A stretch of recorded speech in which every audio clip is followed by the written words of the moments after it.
കൊച്ചിയിലും ആഘോഷത്തിന് വലിയ കുറവൊന്നുമില്ല. വലിയ രീതിയിൽ ജനക്കൂട്ടം ഇങ്ങോട്ട് ഇരച്ച് എത്തി നിൽക്കുകയാണ്. ഇപ്പോൾ നമുക്ക് ദൃശ്യങ്ങളിൽ കാണാം വലിയ കൂറ്റൻ പപ്പാഞ്ഞി, 12 മണിയോടുകൂടിയ പപ്പാഞ്ഞി കത്തിയമരും. പപ്പാഞ്ഞി കത്തിയമരുന്നതോടുകൂടി ഒരു പുതുവർഷത്തെ വരവേൽക്ക കൂടിയാണ് നമ്മൾ ചെയ്യുന്നത്. കഴിഞ്ഞ ഒരു വർഷക്കാലത്തെ കെട്ടകാലം പപ്പാഞ്ഞി കത്തിക്കാനായിട്ട് മലയാളികൾ മാത്രമല്ല, ലോകത്തുനിന്ന് പല ഭാഗത്തു നിന്നുള്ള ആൾക്കാരിവിടെ എത്തിയിട്ടുണ്ട്. കണ്ടിട്ടുണ്ടോ? എന്തായാലും കൊച്ചിയിൽ ലോകത്തിന്റെ പല ഭാഗത്തു നിന്ന് ആളുകൾ എത്തിയിട്ടുണ്ട്. കൊച്ചിയിലെ ആഘോഷം എന്ന് പറയുന്നത് മലയാളികൾക്ക് വേണ്ടി മാത്രമല്ല. അല്ല, സംശയമുണ്ടോ? സംശയമൊന്നുമില്ല. അപ്പൊ ഞാൻ കാണിച്ചു തരാം. Hi Elizabeth. Hi Hannah, how are you? Hey, how's it going? So you are celebrating this New Year in Kerala. We absolutely are, and we could not have picked a better place. It's absolutely epic, amazing, love it. So how do you feel in Kerala? It's amazing. The people are lovely. It's very tropical. I love it. Oh, so Kerala people are the best in the world. I have to admit that. It's absolutely true. The nicest people that we've ever met. And honestly, if more people in the world were like the people from Kerala, the world would be a much better place. So this is the first time in Kerala, no? The first time in Kerala. So you will visit 2024?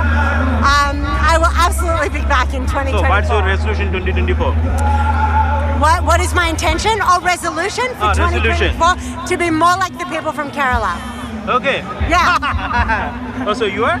Hannah, my resolution to come to Kerala again. Okay. Yes. So ഇതിൽ കൂടുതൽ എന്ത് സന്തോഷമാണ് വേണ്ടത്? കേരളത്തിലേക്ക് വീണ്ടും വരണമെന്നാണ് ഈ ഓസ്ട്രേലിയക്കാരായ രണ്ടുപേർ പറയുന്നത്. അത് അമ്മ മകൾ അല്ലേ? Your mother and your daughter. Absolutely, that's right. This is my beautiful daughter. Yeah. Yes. അപ്പം അതാണ് ഓസ്ട്രേലിയക്കാരെ രണ്ടുപേരാണ് നമ്മൾ കണ്ടത്. ഇനിയുണ്ട് ലോകത്തിന്റെ പല ഭാഗത്തു നിന്ന് ആൾക്കാർ വരുന്നത്. Hi Thomas sir, how are you? I'm good. How are you? So you are the first time in Kerala to celebrate New Year? I'm the second year here because I find it so nice. The second year. With your family? With my family, my whole family is here also. Why you choose Kerala for this New Year? I think because of the people. That's the only answer. So the people are amazing. Like they have so much energy. Last year dancing, that's overwhelming. So I have to came back. So she daughter na? Yes, I'm the daughter. So how do you feel Kerala? What? How do you feel Kerala? Kerala. I love it. Love it's it. very fun and the people here are all very nice. Okay, people are here very nice, no? Very, very nice. Yes. So what's your opinion? Sorry? What about Kerala people? I like them very much because they are funny. Yeah. And white, you see here. Okay. So Papaji, this will burn on 12 a.m. Yes. Yeah.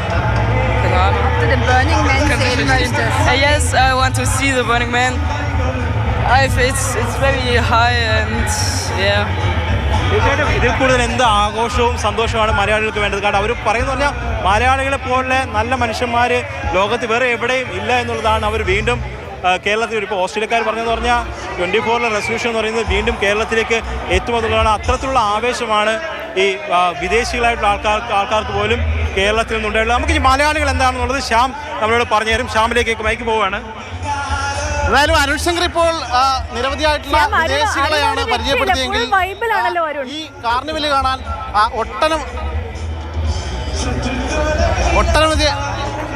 ഈ carnival കാണാൻ ഒട്ടനവധിയായിട്ടുള്ള മലയാളികളുണ്ട്. അതായത് കൊച്ചിയുടെ പുറത്തു നിന്നുള്ള മറ്റ് ജില്ലകളിൽ നിന്നുള്ള ആളുകളൊക്കെ ഇങ്ങോട്ടേക്ക് എത്തിയിട്ടുണ്ട്. നമുക്ക് ദൃശ്യങ്ങളിൽ കാണാം വലിയ തോതിൽ അവർ ആർത്ത് ഉല്ലസിക്കുകയാണ്. കാരണം കൊച്ചി കാർണിവൽ പ്രത്യേകിച്ച് നിരവധിയായിട്ടുള്ള ജില്ലകളിൽ നിന്നുള്ള ആളുകൾ ഇങ്ങോട്ടേക്ക് എത്തി വലിയ തോതിൽ ഈ ആഘോഷത്തെ വരവേൽക്കുകയാണ്. സ്വാഭാവികമായിട്ടും ഇനി ഒരു 2 മണിക്കൂർ കൂടി മാത്രമേ ഉള്ളൂ ഈ പപ്പാഞ്ഞി കത്തിയമരാൻ. അതുകൊണ്ട് തന്നെ വലിയൊരു ആഘോഷം അവർ എന്താ ഈ ആഘോഷങ്ങൾ വെറുതെ വെറുതെ ഇരിക്കുന്നേ? മടുത്ത് നല്ല ചൂട്. ഈ 2 മണിക്കൂറേ ഉള്ളൂ. അത് നമുക്ക് തകർക്കാനേ സമയമുണ്ടല്ലോ. 12 മണിക്ക് നിങ്ങൾ ഇങ്ങനെ തണുത്തിരിക്കുവോ? ഇല്ലില്ല, പോയൊരു ഡാൻസ് കളിക്കണ്ടേ? വളരെ വളരെ നിരാശാജനകമാണ്. ഈ 2020 അവസാനിക്കുമ്പോൾ ഇത്രയും ആൾക്കാർ ഇങ്ങനെ നിറഞ്ഞിരിക്കുകയാണ്. നമുക്കൊരു ആവേശമില്ല. എന്തുകൊണ്ടാണ്? അതെ, ഈ പ്രത്യേകിച്ച് കഴിഞ്ഞ വർഷം ഇതിനേക്കാൾ വലിയൊരു ജനമായിരുന്നു. ഈ പ്രാവശ്യം ആ രീതിയിലേക്ക് ജനം ഒഴുകിയെത്തിയിട്ടുണ്ട്. പക്ഷേ ആ ഒരു പരിപാടിയുടെ മാറ്റ് ആ രീതിയിലേക്ക് എത്തുന്നില്ല, ശബ്ദം പുറകിലേക്ക് എത്തുന്നില്ല. അങ്ങനെ കുറേ പരാതികളൊക്കെ ആളുകൾ പറയുന്നുണ്ട്. അപ്പോൾ ആ പരാതി 2020 അവസാനിക്കണം. തീർച്ചയായിട്ടും ഈ വർഷം എന്തോ നിങ്ങളൊന്നും ഇവിടെ വളരെ മിണ്ടാതെ ഇരിക്കുന്നേ, എന്തോറ്റി എന്തോറ്റി എങ്ങനെയുണ്ട് ആവേശം? എങ്ങനെയുണ്ട് ആവശ്യം? മോശമില്ല പോരാ, മോശമില്ല. മോശമില്ല എന്നുള്ളതാണ്. മോശമില്ല എന്ന അഭിപ്രായമാണ് പലരും പറയുന്നതെങ്കിൽ പോലും പക്ഷേ ഇതിനകത്ത് ഒത്തിരി തെറ്റുകുറ്റങ്ങൾ പറഞ്ഞ ഒരുപാട് ആളുകളുണ്ട്. പക്ഷേ ഇതൊക്കെ ഉണ്ട് എങ്കിൽ പോലും സാധാരണഗതിയിൽ ഈ ഒരു കാര്യം നമ്മൾ സമ്മതിക്കണം. കാര്യം എന്ന് പറഞ്ഞാൽ വളരെ ഒരു അപകടം ഉണ്ടാകാത്ത രീതിയിലാണ് സംഘടിപ്പിച്ചിരിക്കുന്നത് അല്ലേ?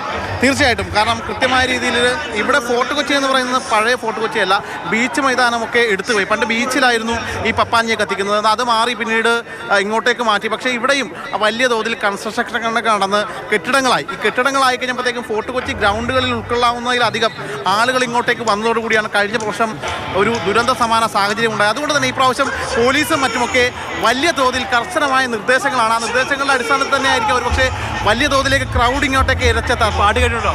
തീർച്ചയായിട്ടും എത്തുന്നുണ്ട്. എത്ര ഗാനമേളയ്ക്ക് ഡാൻസ് കളിച്ചിട്ടുണ്ട്? ഡാൻസ് കളിച്ചിട്ടില്ലേ നാട്ടിൽ കളിച്ചിട്ടുണ്ട്? തീർച്ചയായിട്ടും കൊച്ചിക്കാർക്ക് പ്രത്യേകിച്ച് ഒരു വലിയൊരു വൈബാണ്. കാരണം അവർക്ക് ഈ ആഘോഷങ്ങൾക്ക് അപ്പുറത്തേക്ക് 12 മണി നേരത്തെ ഈ പപ്പാഞ്ഞി കത്തിയമരുന്നതാണ് ഇവിടെ കൂടുന്ന ആളുകളുടെ ഒരു ആവേശം. തീർച്ചയായിട്ടും വലിയൊരു ആവേശത്തിൽ തന്നെയാണ് കൊച്ചി പോയിക്കൊണ്ടിരിക്കുന്നത്. ഇനി മണിക്കൂറുകൾ മാത്രമേ ഉള്ളൂ ഒരു പപ്പാഞ്ഞി കത്തിയമരാൻ. ഈ പപ്പാഞ്ഞി എന്ന് പറയുമ്പോൾ ഈ ഇവിടെ ഒരുക്കിയിരിക്കുന്ന പപ്പാഞ്ഞി ഒരു വൃദ്ധന്റെ ഭീമാകാരമായ ഒരു പ്രതിമയാണ് ഇവിടുത്തെ പപ്പാഞ്ഞി. അതുകൊണ്ട് തന്നെ ഈ അർദ്ധരാത്രിയിൽ ഈ പപ്പാഞ്ഞിയെ കത്തിക്കുമ്പോൾ ഒരു വർഷത്തിൻ്റെ അവസാനത്തെയും ഒരു പുതുവർഷത്തിൻ്റെ ആരംഭവും കൂടിയാണിത്. അതുകൊണ്ട് തന്നെ ഈ ഒരു വർഷത്തെ അവസാനത്തെ എല്ലാ കെട്ട തിന്മകളെയും ഇവർ കത്തിയെരിയിച്ച ഒരു വൃദ്ധനിലൂടെ കളയുകയാണ്. പുതുവർഷത്തെ പ്രതീക്ഷയോടുകൂടി വരവേൽക്കുകയും കൂടിയാണ് കൊച്ചി ചെയ്യുന്നത്. അങ്ങനെ ഒരു ഭീമാകാരനായ ഒരു പ്രതിമ കത്തിയമരുമ്പോൾ തീർച്ചയായിട്ടും ഒരു പുതിയൊരു പുതുവർഷത്തെ പുലരിയെ അവർ കാണുകയാണ്. ആ പുതുവർഷം അവർക്ക് തീർച്ചയായിട്ടും നന്മയുടെയും ഐശ്വര്യത്തിൻ്റെയും ഉള്ളതാകട്ടെ. ഇവിടെ നമുക്ക് കാണാം വലിയ തോതിൽ ആഘോഷങ്ങളും മാറ്റുമൊക്കെയായിട്ട് ഇവർ അടിച്ചു പൊളിക്കുകയാണ്. ഇനി മണിക്കൂറുകൾ മാത്രമേ ഉള്ളൂ ഈ പപ്പാഞ്ഞി കത്തിയമരാൻ.